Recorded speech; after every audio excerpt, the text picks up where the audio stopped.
Good rising, brethren. This is Big Judah coming to you guys in California. Before I begin, give all praise to the Most High Yahweh. Acknowledgement to the Earthly Mother. Who is wisdom? Who is Holy Spirit? Acknowledgement to Yahushai. I pray the Most High blesses this lesson this evening, gives more knowledge and understanding of the events of the past, in order to understand events that are currently happening on the earth. So we get a much better understanding of the things that are soon to come on the earth. Thank the Most High for another day. Thank Him for giving me the strength to continue to do His will. Thank the Most High for our nation, for the awakening of our people, and how the restoration of the covenant that He made with our forefathers. And we're going to see how our story is written all over the world. See, the other nations made it so that we would only look for our story and the Bible. But our story is everywhere. Our story is here in this book, Spirits in Stone, The Secrets of Megalithic America, decoding the ancient cultural stone landscapes of the Northeast. This book was sent to me a while ago. I want to say thank you. It's been kind of sitting on the sidelines for a little while because I wasn't ready to bring it out. I wasn't ready for the information. Now the Most High is giving me more understanding and give me another direction here to actually for us to go down as well. So now He's opened up my understanding to some more of this information. And we're going to be continuing on this path as well as other paths the Most High opens us up to. But as we see the world crumbling, we need to be looking at what the Most High wants us to do. We need to be preparing for the blessings that are coming our way. And these blessings in the direction is in other books as well. You're going to see the story that we've heard of in Second Esdras, talking about this world was made for many, but the world to come will be for few. We're going to see how the Most High, why He's sweeping so many off of the lands. This is nothing new that's happening. We just forgot how things were before. And now the Most High is working to restore the world and our people to the way things were before He unleashed the Gentiles on us. So we're just going to read a little bit. There's going to be more to come. We're just going to get started right here. There's actually some good information on top of this, above where we're going to read, but we're just going to start right here at the middle right there, the chapter 14. Okay. I think it's written there, and I want to say French. A science more advanced than we could imagine. Now check this out. He's talking about our people. A science more advanced than we could imagine. This is our story. Remember now, they were going to hide all this information about what would happen before the Europeans got here. Everywhere. Anywhere that, they showed up, the Europeans showed up, it was like, oh, we're not going to accept anything that happened before. So everything starts from when we showed up. Whenever Columbus set foot in the land, that's when history started. But they did take advantage of all that information for themselves. They just didn't tell anybody else about it. So Moreau feels that the Neolithic peoples' knowledge of the physical world went further than we could imagine, and wonders if there are other areas where their knowledge was more advanced than ours. For example, the human body, a newly named discipline, called paleopathology, deals with the melodies that affected ancient people. He is most impressed with the huge amount of evidence of trepanation, surgery on the skull, that he has been widely reported in the scientific literature. He suggests that before agreeing to the operation, a patient must have had confidence in the surgeon and the efficacy of some kind of drugs or anesthetic. We have all read of the trepanned skulls, sometimes with more than one hole. Hold on. Okay, more than one hole. That showed clear signs of healing, hence recovery. What particularly impressed Moreau was the fact that some holes were cut after the patient had died of another cause, and that the patient had a separate, previously healed hole. This indicates a scientific interest in doing a post-mortem examination to learn more. He wants to emphasize that Neolithic man was intelligent, was eager for knowledge, and had scientific curiosity and a spirit for what he calls research. Now, I mean, you're sitting here looking at, they were doing, surgeries on the skull. After people died, they went ahead and did post-mortem, surgeries as well. But see, these were the things that were happening before the Indo-Europeans showed up. So they cannot take credit for this. It makes more sense that they came in, saw what the ancient man was doing, the Neolithic men were doing, the Neolithic people were doing, and then just said they didn't have any history, and then they started learning from our people.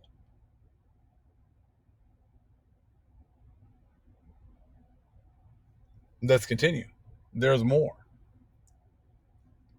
There have been 240 to 280 generations since that time, and some human biology has been modified. In the Neolithic era and before, man lived in nature.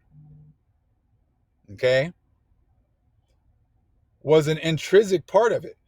Okay? So he lived in nature and was an intrinsic part of it. With a very small population density.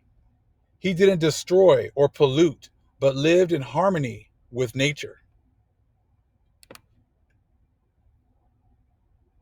His senses, which he probably needed for survival, were sharper than ours. So the whole thing with the smaller population density, didn't destroy or pollute, but lived in harmony with nature. What does the Most High say he's going to do? What did he say about this land right now? This world was made for many, but the world to come is made for few. Now see, the other nations, when they don't understand this, they say, oh, it's the elites. The elites want to, kill off a huge portion, of the population so that they can enjoy the earth. Now, see, the elites were already here before. Okay, so the Most High had already set up the world for the elites. His people, the people that wanted to follow his ways. So the elites that they're really referring to are the Most High's people, okay, and the Gentiles that are cleaving to the Most High's chosen people, because that's who the world was made for originally, and that's what the Most High is bringing the world back to. See, it's not the elites; it's the Most High. He is going to set the world back to the way it was before. That's why we understand now about the sweeping peoples off of our lands, reducing the numbers of people on the earth, because he's moving things back to the way things were. This is our story written in another book. But when you're only trained to see our story in one book, you will just, pretty much ignore all this other information that's coming out. That's why it makes so much sense for them to, put new Irish people, new British people, put all these different, new Australians, all these people in these different countries and lands and then play it off like they've always been there. So you'll never be able to make that connection.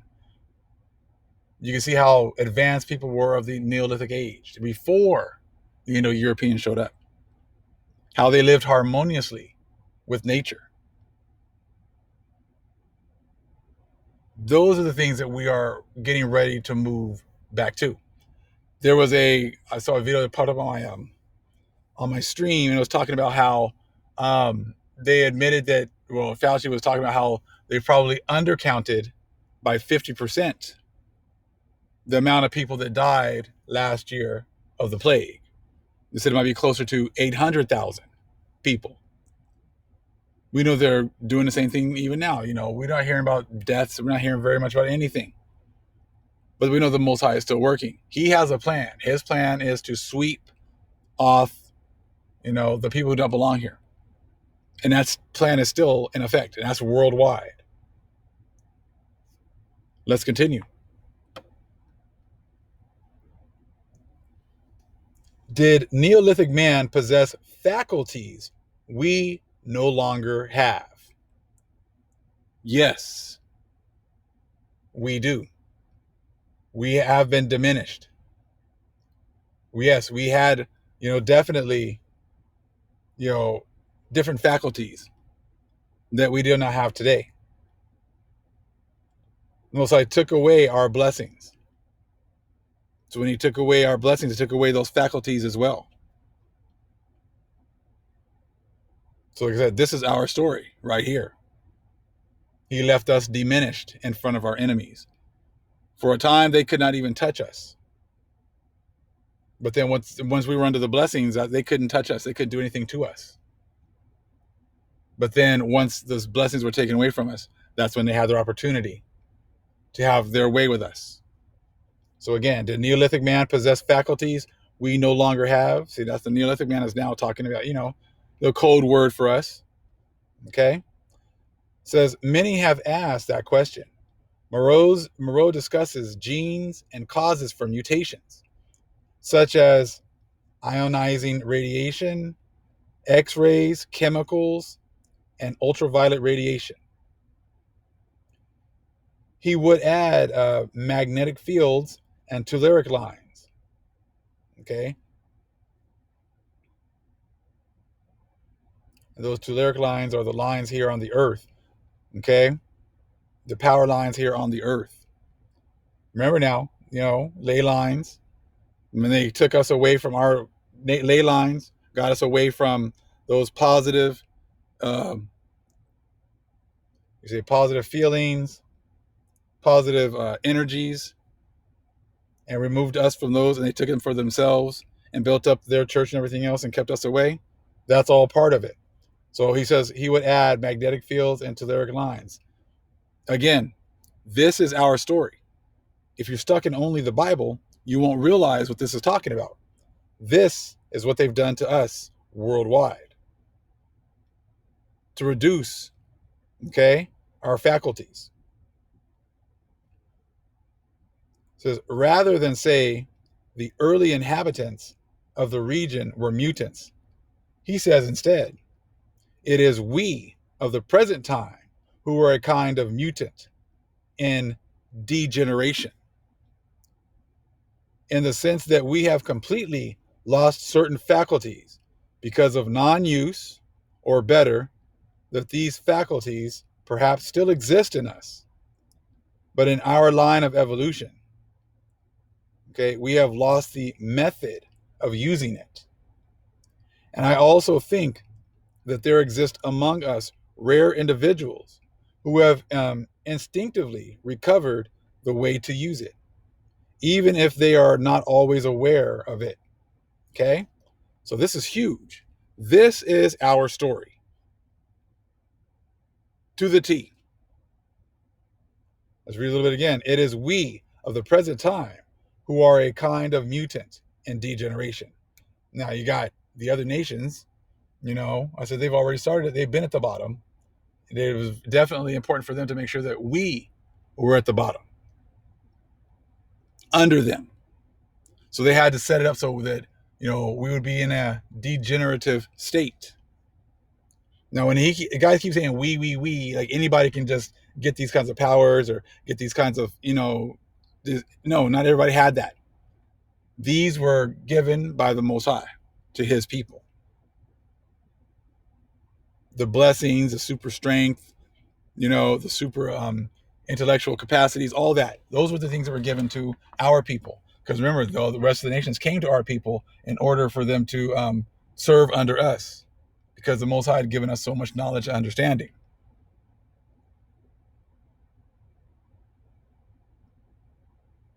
We know about, our people and their physical exploits and how they were able to destroy, hundreds of thousands in an army with only maybe 12 to 100 people. Those were all blessings that the Most High had given us. When we lost the blessings, the other nations were able to put us into a degenerative state. So what this is talking about is our people. You see that now. You see the differences and how they're doing things. So I said, this is our story. In this little couple paragraphs, you can see our story and what they've done to put us in this state. Understand about taking us away from our ley lines, keeping us away from information, having that crab effect to keep other people from letting us get away and start to actually read and study for ourselves and have to be guided by the Holy Spirit. They want you to be guided by men. But in this walk, you need to be guided by the Holy Spirit that's sent by the Most High. So again, it is we of the present time who are a kind of mutant in degeneration, in the sense that we have completely lost certain faculties because of non-use. And that's us. We haven't used our faculties because we have been, it's been so important for them to keep us from thinking for ourselves, for using our faculties, using our mind, letting the Holy Spirit guide us into more knowledge and understanding. They asked by the other nations, no. The 80 books only, the canonized books only, everything else you're going off. But so then we start reading books like Jasher, start seeing the amazing things that our people were allowed to do, the Most High gave them the power to do. And then we wonder, we all want that. What do we have to do? How far we've fallen? Well, now, yes, we know that we've fallen.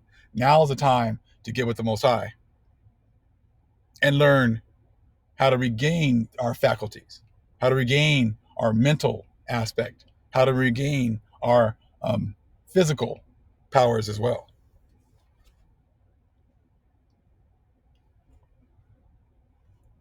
Okay. Non-use, or better, that these faculties perhaps still exist in us. Yes, they definitely still exist in us. They definitely still exist. Okay.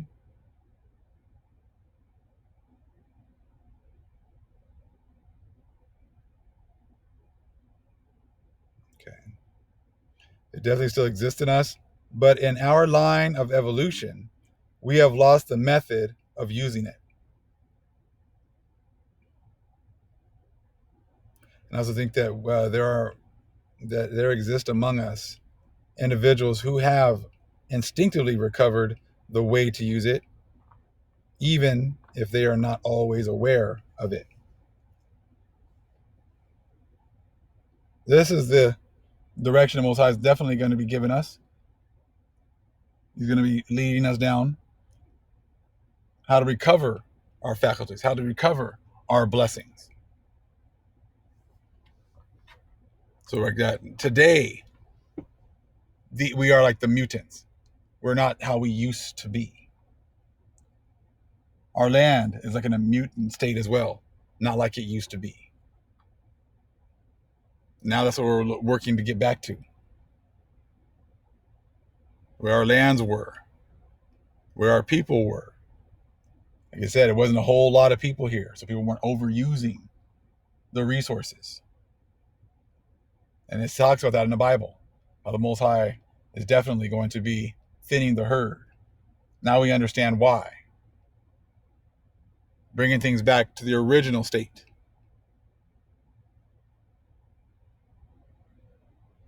That's what the Most High is working to. So like I said, our story is everywhere. We're not relegated to just one area. Most High is actually showing you how our story can be found everywhere. All praise is to the Most High, Yahweh. Acknowledgement to the earthly mother. Who is wisdom? Who is the Holy Spirit? Acknowledgement to Yahweh Shai. Shalom.